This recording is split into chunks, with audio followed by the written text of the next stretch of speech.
Hello, hello, hello, you guys. Today I'm talking about a subject that I think is very important. The storage and transportation of empty or unused jars. I have friends who bring me jar fairy presents on a regular basis. And I love getting jars. It's always wonderful to get a present of jars. But this, you see that? Can you? Here, let me move it. This is a no-no. This is not the way you transport or store unused jars. This is dangerous. This breaks them. This chips them. This makes them unusable. And this is a waste of money. You should never, ever transport jars in bags like they're garbage. Especially, and this is the biggest no-no. You see that right there? Rim against rim, no ring. That cracks, that chips, that breaks. That jar is no good and just has to be thrown in the trash. Thankfully, this one is not broken. I opened up a second bag that I had gotten from the jar fairy, and there it was filled with these little jars, and I have to throw away 4 of them because the rims here are chipped and cracked. When you chip and crack your rings and your rims, they can't go through the canner anymore. They are not good anymore. It can actually, if you try to process with them, the glass can break down more, and then you end up with glass in your food. That is a very important part of your safety, your family's safety, and your health. It is, again, not a good idea to be storing jars this way.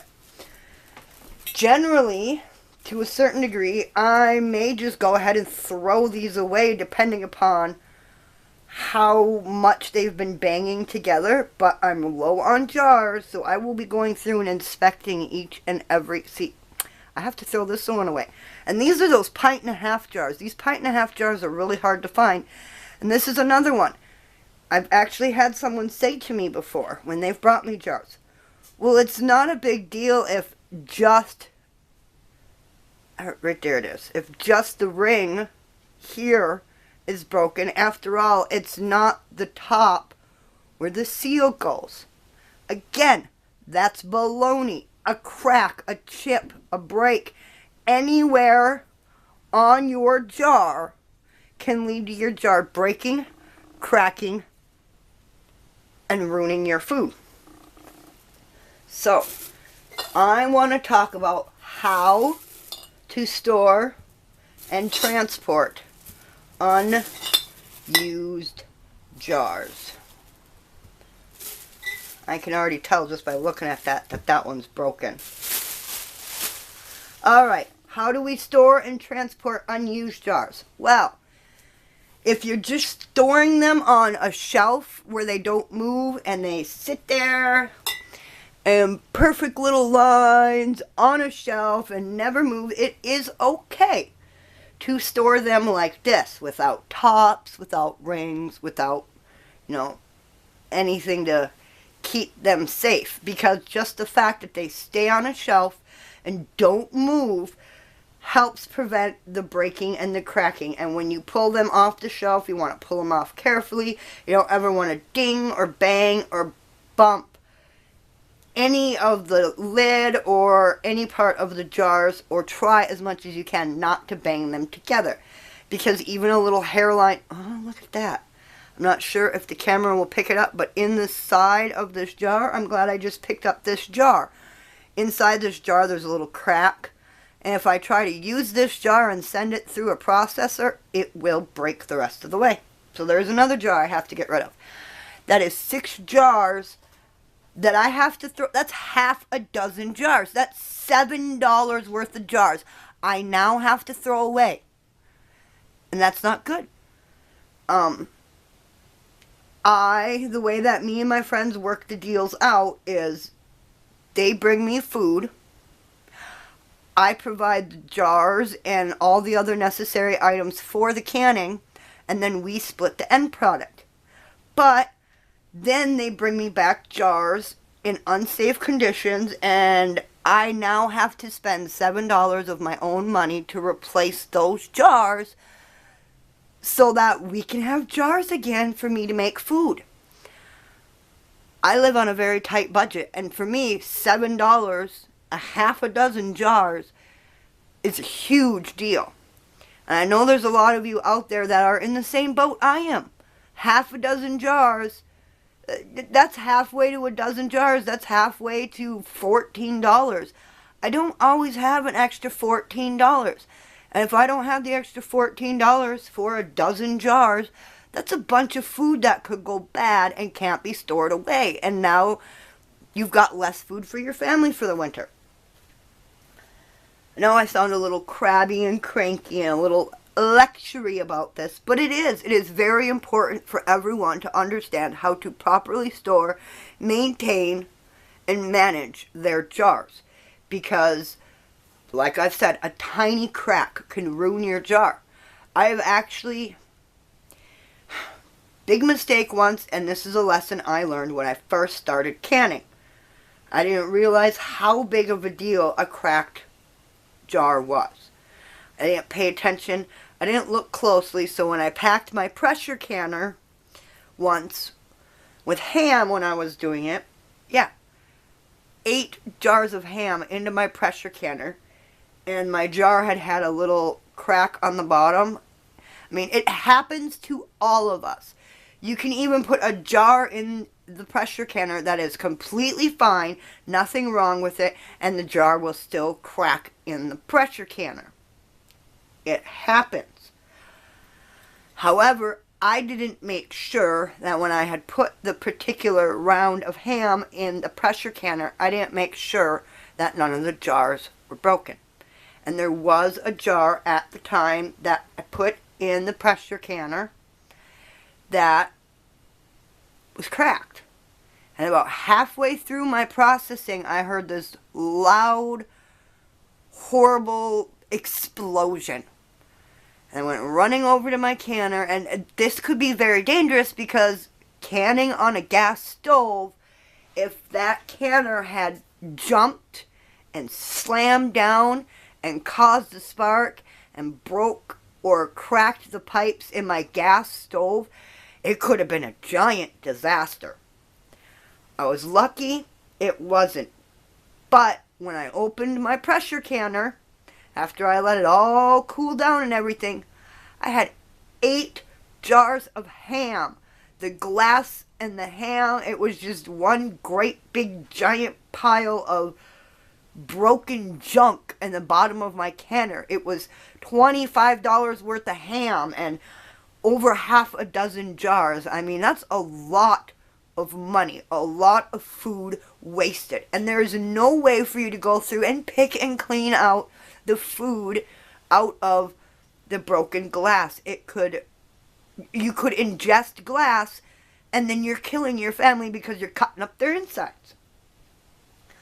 I know, I sound like a angry, ranting PSA, but you guys, this is a very serious subject that needs to be spoken of, talked about, discussed, and most importantly, inspected before every single time you do anything with your jars or any time extra jars are brought to you. Alright, so, we already talked about if it's on a shelf. If it's on a shelf, you don't have to put rings on them. You can just set them down and let them be. If you are handing a jar that's got a seal on it to some friend, always give them a ring. That way when they're walking around with the single ring, they don't bang it and pop the seal and then their food is no good. But you always make sure you tell them when you get it home and you go to just store it on your shelf, you remove the ring. So it's just the jar and the lid on the shelf. The rings are for transport and canning and storage of empty. Now, if for some reason you don't have a lot of room, and unfortunately you do have to do stacking, you don't just stack one jar inside the other. That is so dangerous, unsafe, and can lead to breakage and crackage and danger for your family. Now, there are going to be some people out there who say you shouldn't stack jars no matter what. But you can. My grandmother and great-grandmother did it all the time. You just got to do it right. You got to make sure you're safe and careful about it. So, you put the rings on so you don't have chipping and banging of jars. Then, you take the smaller of the two jars and you wrap it in tissue paper. Then you can store them inside of each other like that and not have problems. You can stack like that. That is not an issue, as long as you make sure you've got rings and tissue paper. Next one we want to talk about. We've talked about storing them on the shelf. We've talked about stacking them. We've talked about giving a full jar to a friend and making sure that you remind them to take the ring off when they put it on their shelf so that the seals don't pop. The last and most important one for me is transportation of empty jars. This is so very important, people. So very important. Now, I admit I do not save all my boxes for canning because otherwise I would literally have 100 boxes piled up. But me and my friends have a system. We have several little baskets, and we also have milk crates. And when you are returning, I have one set of friends who do this every time. It's wonderful. When they return me jars, they go overboard. You can, when you've got them like this, you can just put the rings on and make sure you safely stack them together. And when you stack them together in a container like this, you want to make sure that as you put them, I don't have more rings or I'd put more in here. I don't want to be banging. You set the jars in there so that you stabilize all the jars so that as you're moving around, the jars don't slide around. If you want to take the extra step and wrap each jar in tissue paper while they're transporting, that is wonderful. Tissue paper on top of your rings is always an extra bonus for the safety of your jars. That's literally all there is to it. Rings, tissue paper, don't bang the jars together. That is all there is to transporting, storing, and see, I moved and shifted in a specific way, and it allowed me to see the entire bottom of this jar, or the entire top of this jar has got a crack around it. I don't want to pull on this too hard because I don't want to cut myself, but if I were to take something and knock on this, this whole top here would bust right off. I can see the crack all the way around. This is dangerous and unsafe. You should not be storing, traveling, and moving jars in grocery bags like they're garbage. You treat the jars like they're garbage and they're gonna become garbage. These are big investments for you. These are huge investments for you. This stores your family food and prevents you and your family from having to buy food in a store. And if you don't take care of your jars and your jars get cracked, next thing you know, you're allowing your family to get sick or have broken glass go through their dietary system. One little chip of glass can cause a piece of glass to go into some random part of their internal body, and then they bleed to death, and then the doctors don't know what it is until they cut them open, and all of a sudden they find a piece of broken jar. Yeah, I know, that's a little overboard on ideas and a little overboard on what could happen, but no, the truth is that could happen. Literally 1 in a million, but 1 in a million. Broken jars are dangerous not safe, and should never, ever, ever be thought of as just something that I can throw in a bag and bring it over. It's not a big deal. No, it is a big deal. It is a huge deal. You need to take care of all of your jars, whether they are empty or they actually have product in them. You have to store, transport, and maintain the safety of your jars in very specific ways, because this isn't just your food. This is your family's health, wealth, and welfare. Alright, guys, I think I'm going to leave it there with all my ranting and anger about making sure you take care of your jars. This is a pet peeve of mine. I am sorry, but I know there's ladies out there who very much understand what I'm talking about. This is, again, glass jars, food, and the safety of your family. Alright, guys, I hope this helped you, and I hope this lets you know different ways to transport, store, and keep your empties or full jars safe. Personally, I love these little tiny baskets for transportation of jars or milk crates, because you can wrap the jars. Tissue paper is a wonderful... I've got literally tons of tissue paper all over my... Hey guys, I'm back. My battery died literally right in the middle of me talking, but I was wrapping it up. So, as I was saying, I have tons of tissue paper that I keep around my house at all times. Partially because my kids like arts and crafts, but mostly because I use them for storage of jars.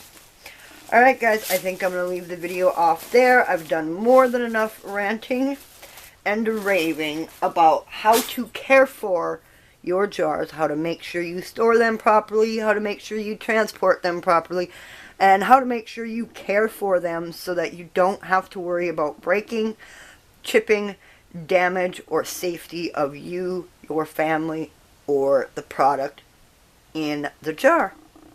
Alright guys, thanks for coming along, and we'll see you in the next one. And remember, stay positive. Bye guys!